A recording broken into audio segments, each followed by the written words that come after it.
Hey guys, welcome back to Clownfish TV. This is Neon. I am here with Geeky Sparkles. Hello.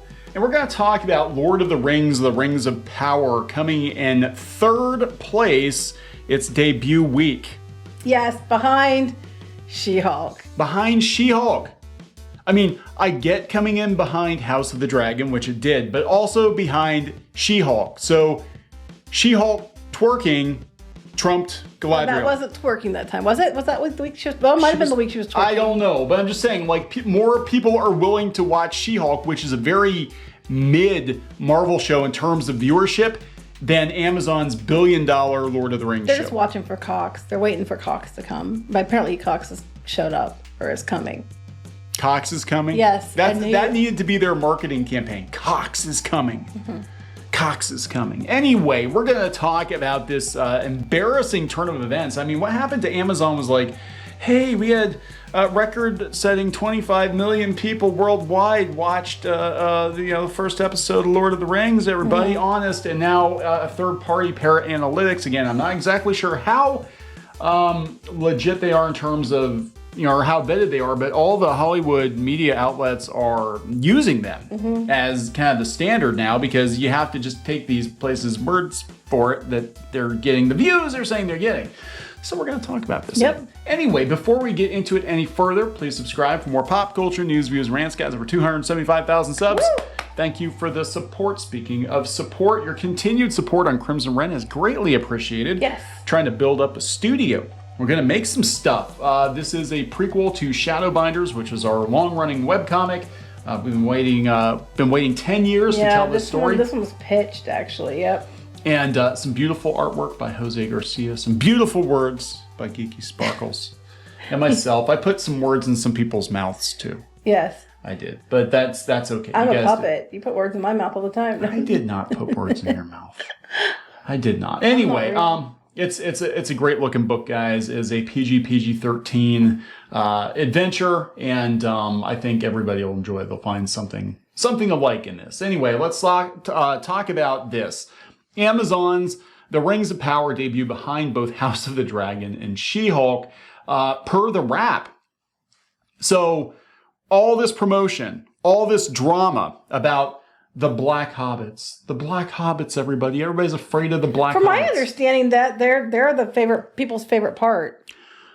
And we talked about this during the Little Mermaid video yesterday, that when they lead with, oh, we've got black people in the show and the racists are going to be mad, that's usually kind of an indicator that the show might not be very good. And unfortunately, they're putting their minority actors in the crosshairs by doing that. We saw it with Star Wars, with Reva, because there were other black women in Star Wars, but they weren't pushed as hard as Reva. Because people are like, why Reva and not Obi-Wan? And it's like, yeah, okay, Black Hobbits, and you hear about that all the time, and you hear about Galadriel, those two, you hate women. It's like, no, she's unlikable in this. But the Black Hobbits, from my understanding, them and the dwarves, the dwarf queen and stuff, that people like, at least the dwarves, they really, really like those characters, so that's not really true. I'm just like, I can't believe that they're coming in number 3 behind She-Hulk. I can totally believe it. But what's funny to me is that it completely busts their narrative. Yeah. So Amazon's Rings of Power debuts at number 3 on the most in-demand new shows list. I'll show you the charts first, and we'll talk about it. This is coming from Parrot Analytics. House of the Dragon is an exceptional. Now, I don't believe She-Hulk's that high, but okay. I don't know. Fine, okay, fine. We'll give it to it. We'll say that is the case, but wow. But She-Hulk is in, what, its 3rd or 4th week at this point? You know? I mean, and people are already kind of turning on She-Hulk. They're like, eh. I think most people are watching it because they're waiting for other characters to show up. Because they keep teasing, well, not just that, they keep teasing cameos that are coming. Yeah. And I think that's what they're watching. That is every Marvel thing ever. Like, this movie sucks, but I'm hoping that a cameo by another character that I like better will happen. So I'm going to keep watching it till the end.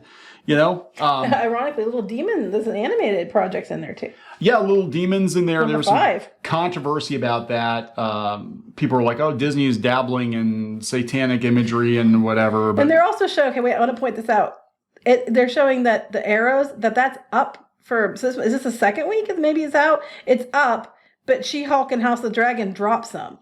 Yeah. That's with it increasing and them dropping. Right. So House of the Dragon smashed all kinds of records. And it's so weird because Look, I want to talk about that marketing and anti-marketing, right? Lord of the Rings, you've been hearing about for well over a year now. Oh, the racists are going to be mad. The black dwarves and the black hobbits, everybody. Black hobbits and dwarves. Everybody's going to be so mad. Watch it, please, just to get mad.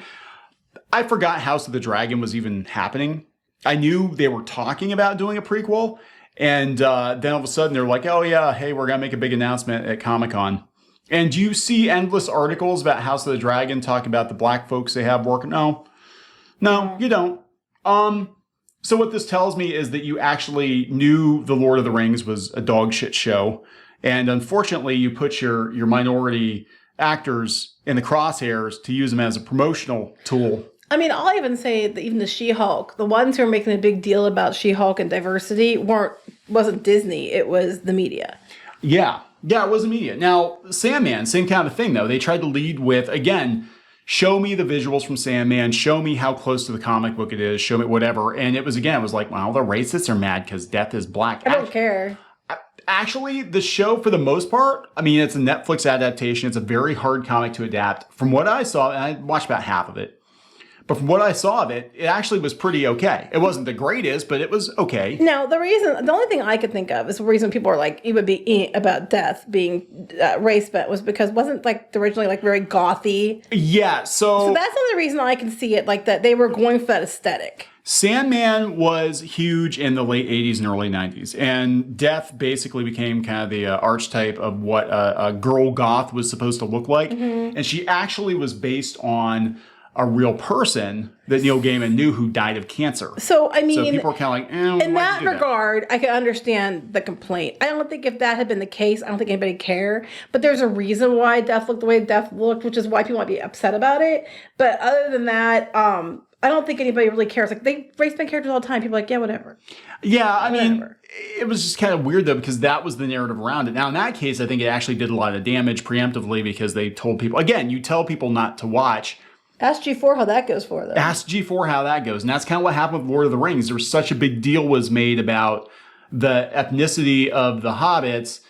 And they're not hobbits. They're hobbit-adjacent peoples, the Harfoots or whatever. And yeah. All they had to do was put it out and be like, people like it, they like it. If they don't, they don't. And not make a big deal about it and just move on. And then it would probably have done better. Yeah, what would have been funny is you just got to like deal with it like Gandalf would be like. People be like, drop the show. Don't tell people a whole lot about it. Drop it.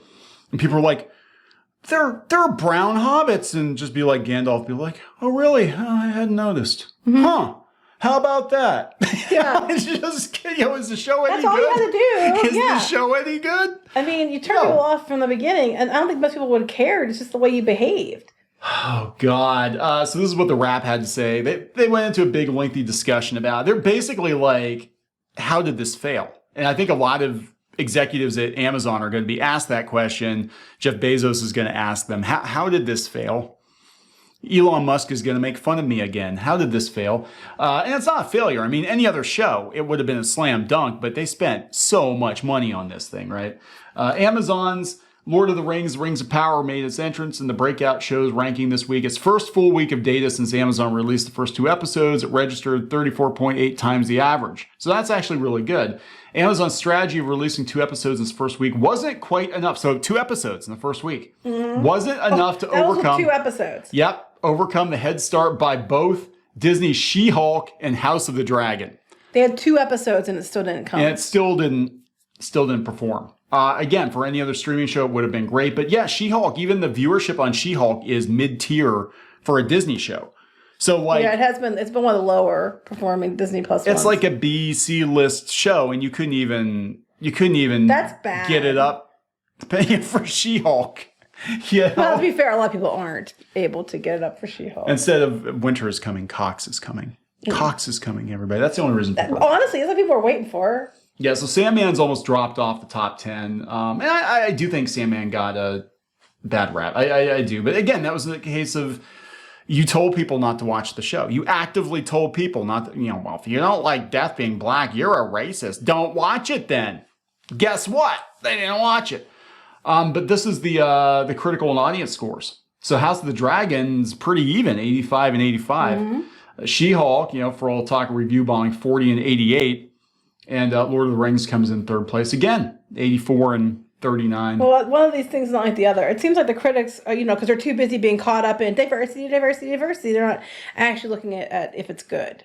Yeah, and I'm hearing more and more as the show goes on. People are like, oh, yeah, hey, Galadriel's kind of an unlikable bitch. There are all kinds of articles out there now talking about how Galadriel is not getting any better. And, they're planning 5 seasons of this. God. Yeah. Good luck with that, because the demands for the show from Amazon were high. I mean, they basically said that Amazon Prime Video is its future. It's rumored to be. Tied into the performance of this. And I think they expected this to be the biggest thing to ever hit streaming ever. And I'm like, beyond the drama around the show, beyond the fact the show's not based on Tolkien, it's loosely based on Tolkien, beyond the anti-marketing with all the woke crap going on, whatever, the Hobbit movies actually kind of broke the brand before this. So I think a lot, like myself, I watched the Hobbit movies once. I will probably never watch them again. There were some good scenes, but it was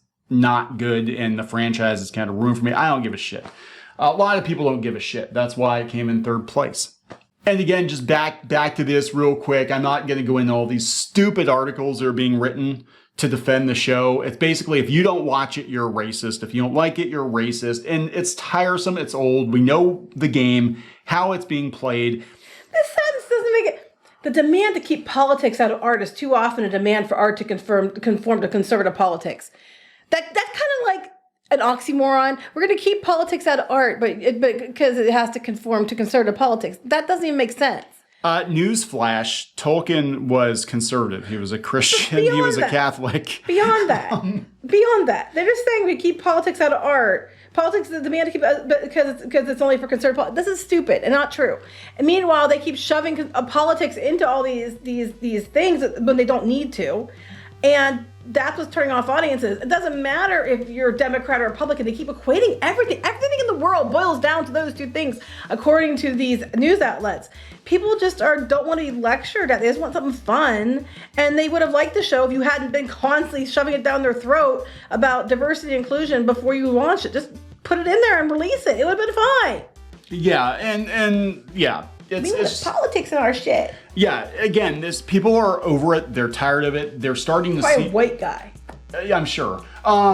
They're starting to see through all the bullshit with the media and the studios trying to guilt you into watching the show, or at least shame you into silence. What they're trying to do is, and we're seeing it with The Little Mermaid firsthand, they're trying to shame you into silence. You're not going to say anything against it because we don't want the alt-right thinking you're one of them, do we? We don't want your neighbors thinking you're a horrible person because you don't like a Black Hobbit and a Black Mermaid. I don't. It's like, we're done. Everybody's done. We're all done here. What's going to happen, or these shows are going to succeed or fail on their own. That's supposed to be like, because it's a matches. No, it's more like a yawn, and they're going to slowly close the matchbox because they don't give a shit. Nobody gives a shit about the Atlantic's stupid clickbait bullshit. Yeah. So we're over. We're over all of it. People are moving on. They're going to move on to entertainment that doesn't, call them names. It just entertains. That's what we're supposed to do. No politics. Anyway, we're going to wrap this up. Yep. Please subscribe for more pop culture news, views, and rants, guys. We'll talk later. Bye.